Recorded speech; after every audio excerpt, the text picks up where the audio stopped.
Now, this is Professor Wolff.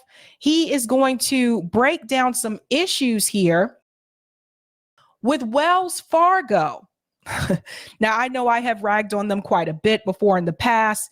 They were one of the banks that was a part of the housing crisis, and they got away with it. And so I will continue to rag on banks like Wells Fargo. But Richard Wolff is going to point out something here about the fact that they have a $1.7 billion fine and the issue with having banks like Wells Fargo. And I'm going to connect that to an issue that happened back in 1907 with the banks that you may not be aware of, and why we should all be weary and concerned about the power of the banks. So let's go ahead and get started here with economic update. Democracy at work. Here we go. It's the Wells Fargo Bank. They just got fined $1.7 billion for many years of illegal acts. This time it was the Consumer Financial Protection Bureau. Okay, this is a bureau in Washington that the Republicans consistently try to prevent it from being formed, close it down, and limit its budget. And it reported its investigation that Wells Fargo did at least the following: illegal, unjust foreclosure on people's homes, illegal, unjust vehicle repossessions, illegal, unjust, incorrectly assessed fees, incorrect overdraft charges. I could go on. And on how many accounts? Get ready.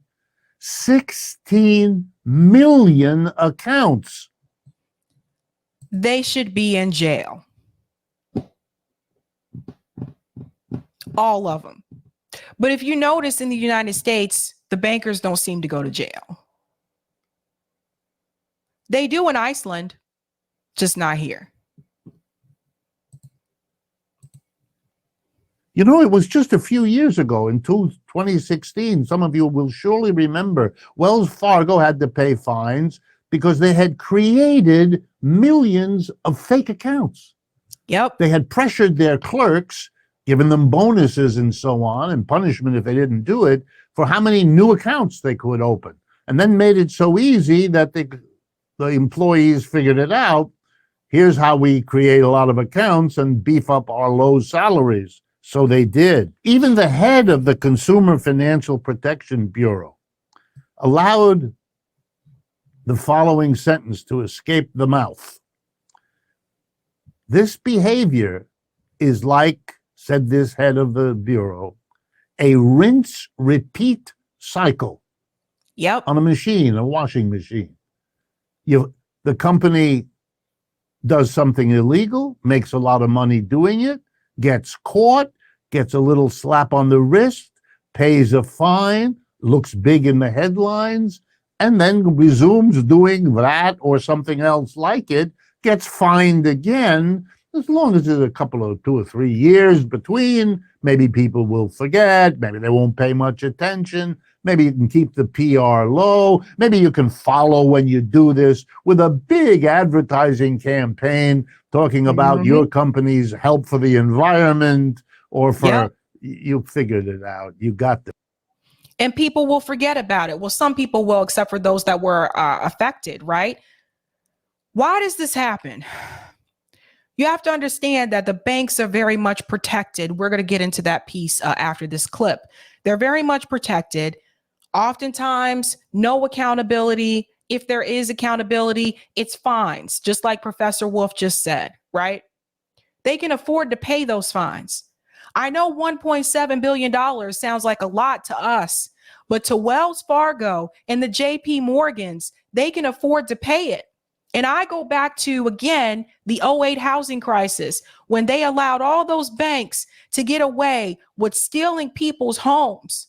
Wells Fargo was one of them. They weren't punished. Maybe a fine. And who was president at that point in time? That was President Barack Obama. When he had a decision to make to bail out the banks or to bail out the American people so that they don't lose their homes.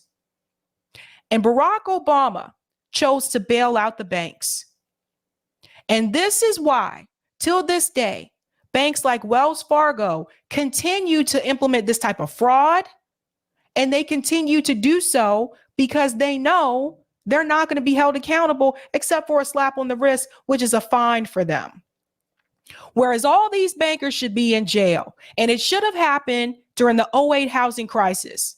They should have been thrown under the jail, as someone mentioned in the chat. No accountability. And all those people who lost their homes, where were they supposed to go?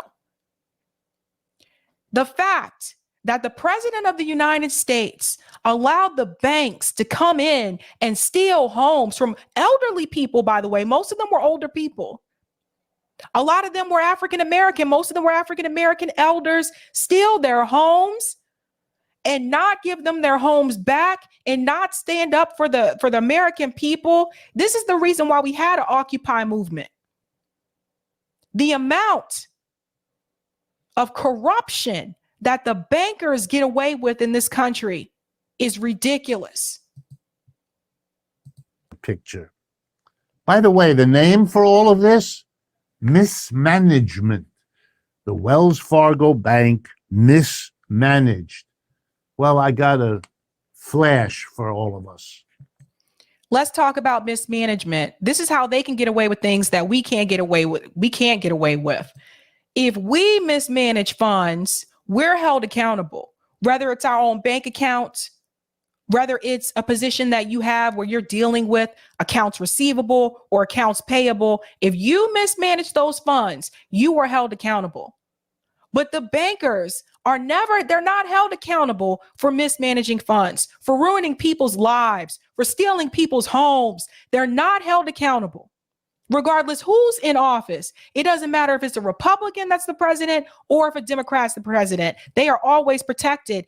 And you are going to find out why they are protected. And that goes back to 1907. Let's go back in. This isn't mismanagement. It's management. If it were it would not be happening over and over and over again. Mm-hmm. Of course, the question, if you were logical in your mind, that ought to occur when any bank, and Wells Fargo is no way the only one, but Wells Fargo is a real winner at this rinse and repeat behavior. But the logical questions that would arise would be, why are we allowing these private bankers to rip everybody off consistently again and again? Clearly, fining them, even when the fines are in the billions of dollars, isn't working. It's not preventing these things from happening. Nope. Everything that's listed here that Wells Fargo did has been listed against banks in this country over and over and over again. Overcharging for overdrafts? Oh, I mean, are you kidding? Repossessing, messing up the paperwork for the mortgage. Come on, it's all the same. And so the logical thing would, let's not have it handled this way. I don't even know why we have overdraft fees to begin with, because the banks, they can afford to pay that. Like, it's just like this is not something I have an issue with myself, but I have known when people have been in certain situations where, let's say, a company decided to, or a bill that was supposed to be paid, they decided to take it out when they weren't supposed to take it out of the account. I know people that have run into those situations and they're living paycheck to paycheck. So it is important that the bill collectors automatically withdraw the money on a certain date. And if they do it before then their account could go into overdraft, right? Now, yes, there's some responsibility there as well on the person that has the bank account, but sometimes mistakes happen.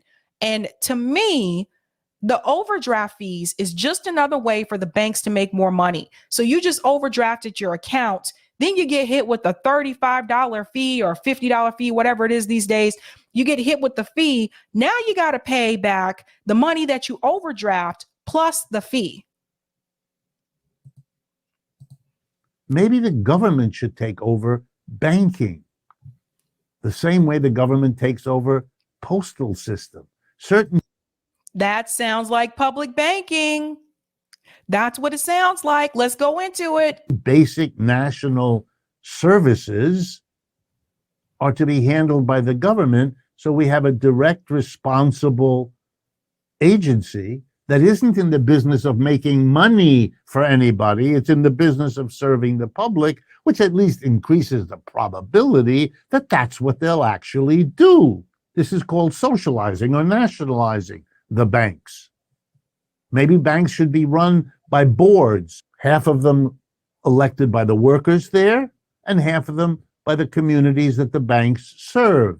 So we make sure that the workers and those who are to be served are the people who run the institution, not a third group whose only interest is pulling profits out of it. In other words, the problem is capitalism. There you and go. letting capitalism run your banking system.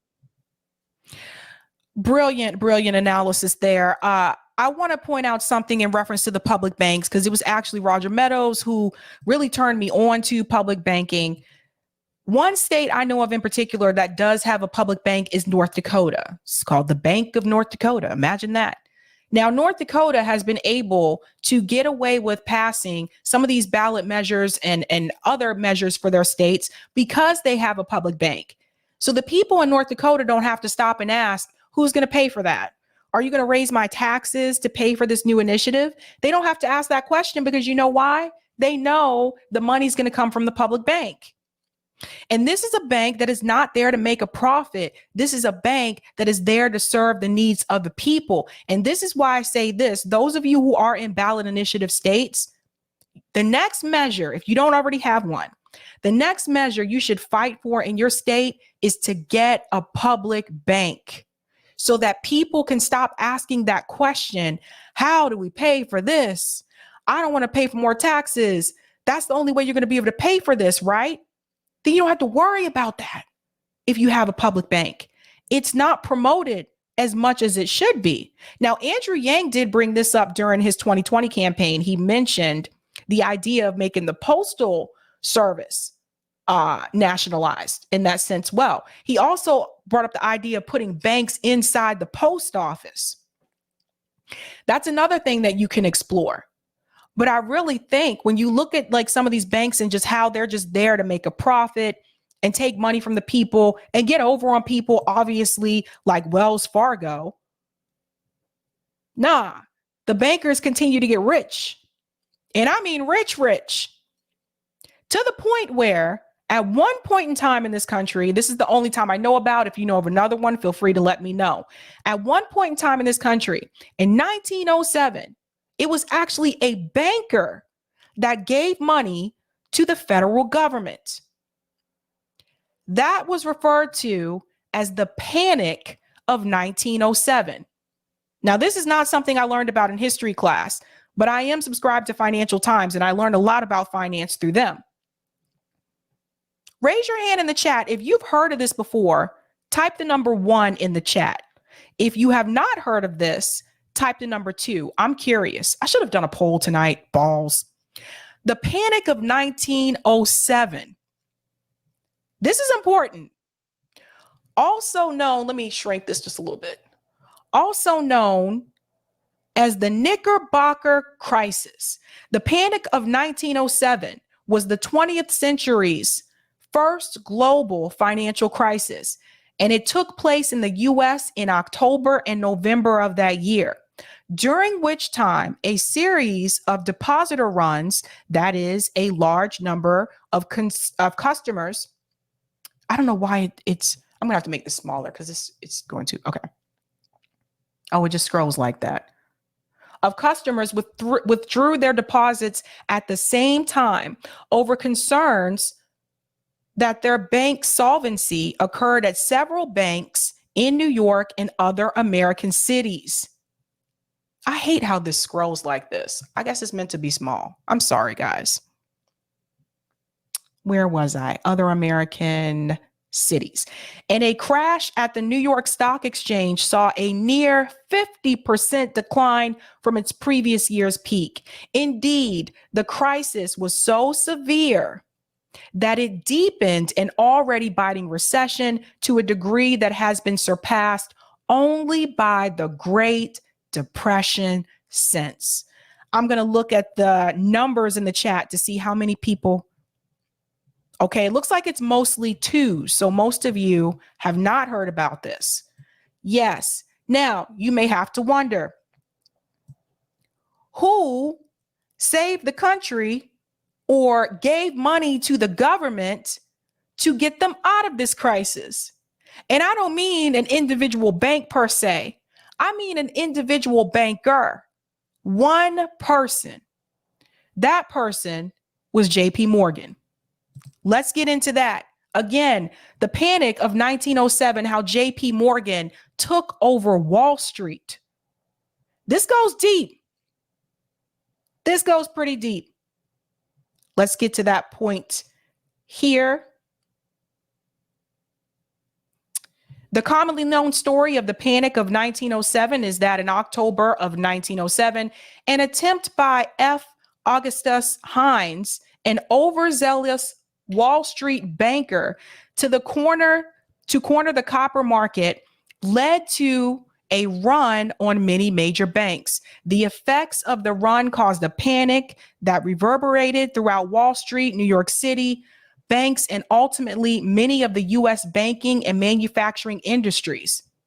At the height of the panic, JP Morgan stepped in to aid the banking community and quell the massive drop in bank reserves and market collapse.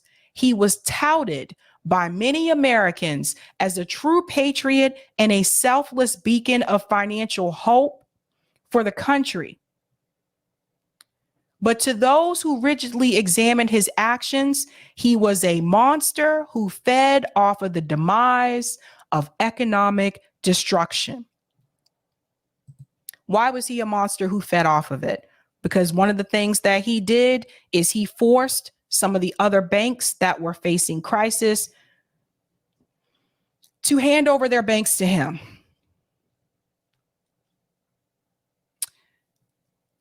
JP Morgan, the bank, we talked about them recently as well with their issue with Jeffrey Epstein,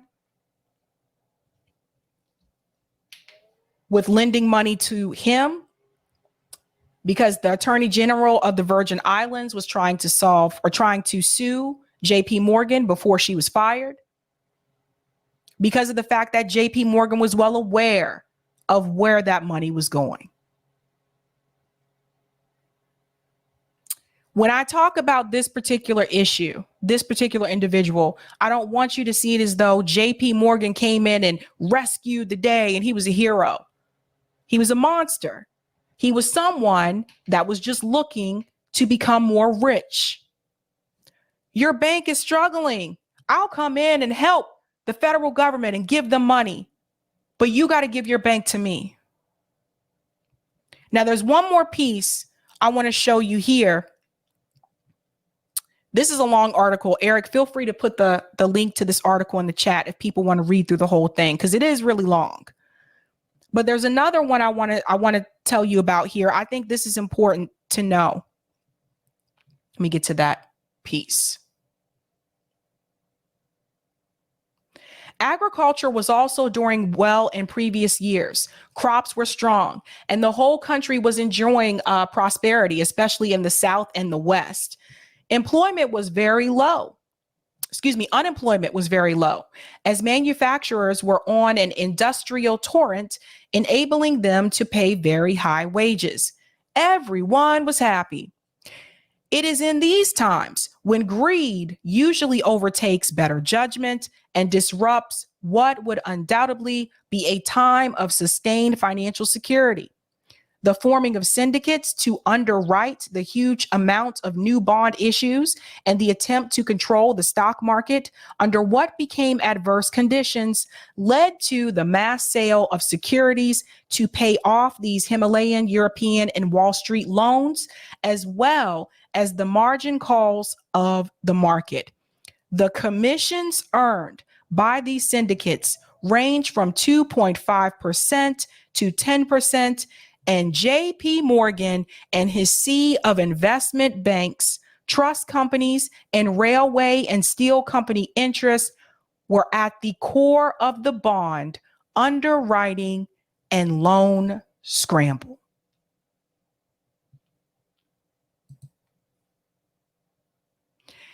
This just showed you how dangerous and how powerful the banks can be.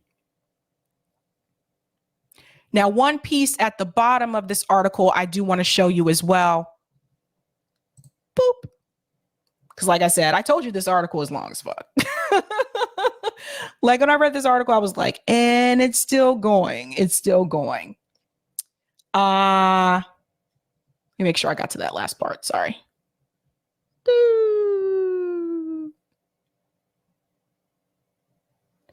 What is clear in the exploration of this history is that the first decade of the 20th century saw economic upheavals in New York City drastically impact not only industries and economies across the country and the rest of the world, but also the reality that a small handful of financiers wielded an incredible amount of power in orchestrating these upheavals.